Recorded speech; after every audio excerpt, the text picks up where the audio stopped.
इस वीडियो में सुनेंगे भाई दूज की कथा। एक बुढ़िया माई थी, उसके 7 बेटे थे और एक बेटी थी। बेटी की शादी हो चुकी थी। जब भी उसके बेटे की शादी होती, फेरों के समय एक नाग आता और उसके बेटे को डस लेता था। बेटे की वही मृत्यु हो जाती और बहू विधवा। इस तरह उसके 6 बेटे मर गए। 7वें की शादी होनी बाकी थी। इस तरह अपने बेटे के मर जाने के दुख से बूढ़ी माई रो रो के अंधी हो गई थी। भाई दूज आने को हुई तो भाई ने कहा कि मैं बहन से तिलक कराने जाऊंगा। माँ ने कहा ठीक है। उधर जब बहन को पता चला कि उसका भाई आ रहा है तो वह खुशी से पागल होकर पड़ोसिन के गई और पूछने लगी कि जब बहुत प्यारा भाई घर आए तो क्या बनाना चाहिए। पड़ोसिन उसकी खुशी को देखकर जल भुन गई और कह दिया कि दूध से रसोई ले, घी से चावल पका। बहन ने ऐसा ही किया। उधर भाई जब बहन के घर जा रहा था तो उसे रास्ते में सांप मिला। सांप उसे डसने को हुआ। भाई बोला, तो मुझे क्यों डस रहे हो? सांप बोला, मैं तुम्हारा काल हूँ और मुझे तुमको डसना है। भाई बोला, मेरी बहन मेरा इंतजार कर रही है। मैं जब तिलक करा के वापस लौटूंगा तब तुम उसे डस लेना। सांप ने कहा, भला आज तक कोई अपनी मौत के लिए लौट के आया है जो तुम आओगे? भाई ने कहा, अगर तुझे यकीन नहीं है तो तू मेरे झोले में बैठ जा। जब मैं अपनी बहन के तिलक करवा लूं तब तू मुझे डस लेना। सांप ने ऐसा ही किया। भाई बहन के घर पहुंच गया। दोनों बड़े खुश हुए। भाई बोला, बहन जल्दी से खाना दे, बड़ी भूख लगी है। बहन क्या करे, न तो दूध की रसोई सूखे न ही घी में चावल पके। भाई ने पूछा, बहन इतनी देर क्यों लग रही है, तू क्या पका रही है? तब बहन ने बताया कि ऐसे ऐसे किया है। भाई बोला, पगली, कहीं घी में भी चावल पके हैं या दूध से कोई रसोई लीपे हैं? गोबर से रसोई लीप, दूध में चावल पका। बहन ने ऐसा ही किया। खाना खा के भाई को बहुत जोर नींद आने लगी। इतने में बहन के बच्चे आ गए। बोले, मामा मामा हमारे लिए क्या लाए हो? भाई बोला, मैं तो कुछ नहीं लाया। बच्चों ने वह झोला ले लिया जिसमें सांप था। ऐसे ही उसे खोला, उसमें से हीरे का हार निकला। बहन ने कहा, भैया तूने बताया नहीं कि तू मेरे लिए इतना सुंदर हार लाए हो। भाई बोला, बहन तुझे पसंद है तो तू रख ले। मुझे हार का क्या करना? अगले दिन भाई बोला, अब मुझे जाना है, मेरे लिए खाना रख दे। बहन ने उसके लिए लड्डू बना के एक डब्बे में रख के दे दिया। कुछ दूर जाकर थक कर एक पेड़ के नीचे सो गया। उधर बहन ने जब बच्चों को भूख लगी तो माँ से कहा कि खाना दे दो। माँ ने कहा, खाना अभी बनने में देर है। तो बच्चे बोले कि मामा को जो रखा है वही दे दो। तो वह बोली कि लड्डू बनाने के लिए बाजरा पीसा था, वही बचा पड़ा है, चक्की में जाकर खा लो। बच्चों ने देखा कि चक्की में तो सांप की हड्डियां पड़ी हैं। यही बात माँ को आकर बतलाई तो वह बावली सी होकर भाई के पीछे भागी। रास्ते भर लोगों से पूछती कि किसी ने मेरा इकलौता भाई को देखा है, किसी ने मेरा बावड़ा सा भाई को देखा है। तब एक ने बताया कि कोई लेटा है पेड़ के नीचे, देख ले वही तो नहीं। भागी भागी पेड़ के नीचे पहुंची। उसने भाई को नींद से उठाया। भैया भैया, कहीं तूने मेरे लड्डू तो नहीं खाए? भाई बोला, ये ले तेरे लड्डू।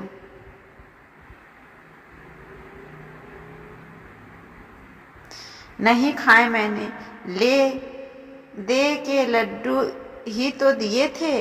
उसके भी पीछे पीछे आ गई। बहन बोली, नहीं भाई, झूठ बोल रहा है, जरूर तूने खाया है। अब तो मैं तेरे साथ ही चलूंगी। भाई बोला, तू ना मान रही है तो चल फिर। चलते चलते बहन को प्यास लगती है। वह भाई को कहती है, मुझे पानी पीना है। भाई बोला, अब मैं यहाँ तेरे लिए पानी कहाँ से लाऊं? देख दूर कहीं चील उड़ रही है, चली जा, वहाँ शायद तुझे पानी मिल जाए। तब बहन वहाँ गई और पानी पीकर लौट आई थी। तो रास्ते में देखती है कि एक जगह जमीन के 6 शिलाएं थी और एक बिना गड्ढे रखी हुई थी। उसमें एक बुढ़िया से पूछा कि ये शिलाएं कैसी है। उस बुढ़िया ने बताया कि एक बुढ़िया है, उसके 7 बेटे हैं। 6 बेटों की शादी मंडप में ही मर चुके हैं। उसके नाम की यह शिलाएं जमीन में गड़ी है। अभी 7वें की शादी होनी बाकी है। जब उसकी शादी होगी तो वह भी मंडप में ही मर जाएगा।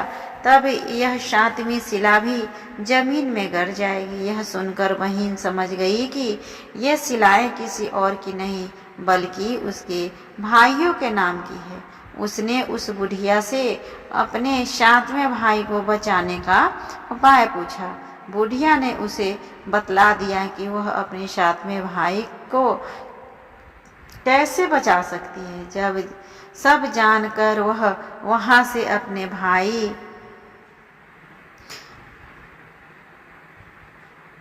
के पास खुले बाल कर के पागलों की तरह अपने भाई को गालियां देती हुई चलती बनी। भाई के पास आकर बोलने लगी, तू तो जलेगा, कुटेगा, मरेगा। भाई उसके ऐसे व्यवहार को देखकर चौंक गया, पर उसे कुछ नहीं समझ में आया। इसी तरह दोनों भाई बहन माँ के घर पहुँचे। थोड़े ही समय बाद भाई के लिए सगाई आने लगी। उसकी शादी तय हो गई। जब भाई को सहारा पहनाने लगे तो वह बोली, इसको क्यों सहरा बांधेगा?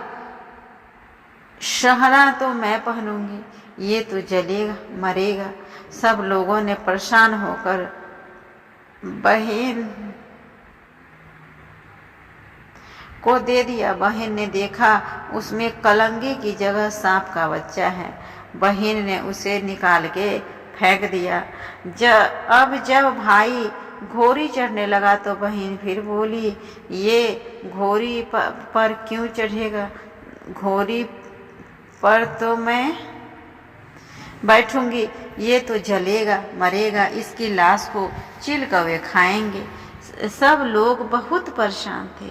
सब ने उसे घोड़ी पर भी चढ़ाने लगे।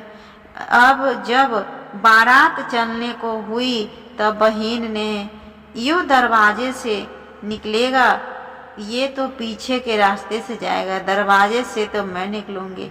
यहाँ सब दरवाजे के नीचे से जा रहे थे। जो दरवाज़ा अचानक गिरने लगा। बहन ने एक ईंट उठाकर अपनी चुंदरी में रख ली। दरवाज़ा वहीं रुक गया। सब लोगों को बड़ा अचंभा हुआ। रास्ते में एक जगह बारात रुकी तो भाई को पीपल के पेड़ के नीचे खड़ा कर दिया। बहन कहने लगी, ये क्यों छांव में खड़ा होगा, ये तो धूप में खड़ा होगा, छांव में तो मैं खड़ी होंगी। ऐसे ही वह पेड़ के नीचे खड़ी हुई पेड़ गिरने लगा। बहन ने एक पत्ता तोड़ कर अपनी चुंदरी में रख लिया। पेड़ वहीं के वहीं रुक गया। अब तो सबको विश्वास हो गया कि यह बावली कोई जादू टोना सीख कर आई है, जो बार बार अपने भाई की रक्षा कर रही है। ऐसे करते करते फेरों का भी समय आ गया। जब दुल्हन आई तो उसने दुल्हन के कान में कहा, अब तक तो मैंने मेरे पति को बचा लिया, अब तू ही अपने पति को और उसके साथ अपने मरे हुए जेठों को बचा सकती हो। फेरे के समय एक नाग आया। वे जैसे ही दुल्हा को डसने को हुआ, दुल्हन ने उसे एक लोटे में भरकर ऊपर से प्लेट से बंद कर दिया। थोड़ी देर बाद नारी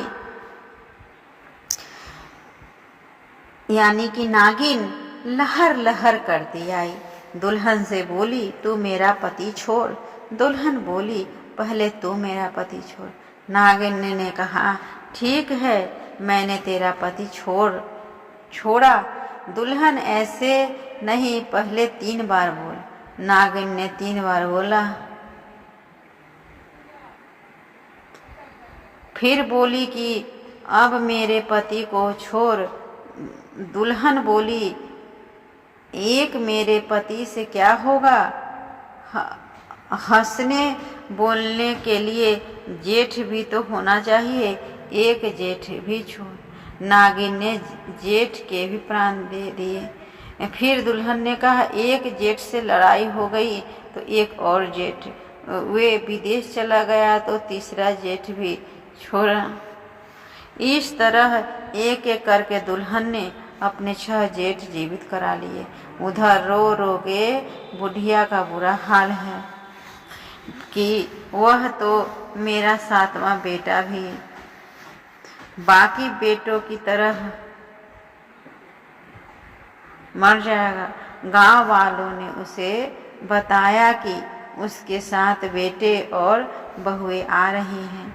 तो बुढ़िया बोली, अगर यह बात सच हो तो मेरी आंखों की रोशनी वापस आ जाए और मेरे सीने से दूध की धार बहने लगे।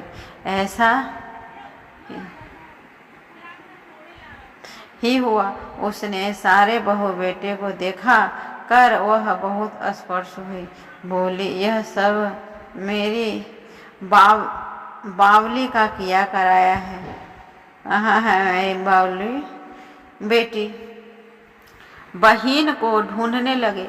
देखा तो वह भूसे की कोठरी में सो रही है। जब उसे पता चला कि उसका भाई सही सलामत है तो वह अपने घर को चली। उसके पीछे पीछे सारी लक्ष्मी भी जाने लगी। बुढ़िया ने कहा, बेटी पीछे मुड़ के देख, तू सारी लक्ष्मी ले जाएगी तो तेरे भाई भाभी क्या खाएंगे? तब बहन ने पीछे मुड़कर देखा और कहा, जो माँ ने अपने हाथों से दिया वह मेरे साथ चला बाद बाकी का भाई भाभी के पास है। इस तरह के बहन ने अपने भाई की रक्षा की। इस तरह हमने सुना भाई दूज पर इसकी अत्यंत ही महत्वपूर्ण कथा। उम्मीद करती हूँ आप सभी को यह व्रत कथा अच्छा लगा हो। कैसा लगा प्लीज़ कमेंट करके बताएं, और अगर अच्छा लगा हो तो मेरे वीडियो को लाइक और शेयर कर ले, साथ ही चैनल को भी सब्सक्राइब कर ले और बेल आइकन को दबाना न भूले। तब तक के लिए आप सभी को भाई दूज की हार्दिक शुभकामना। मिलते हैं अब अगले वीडियो में।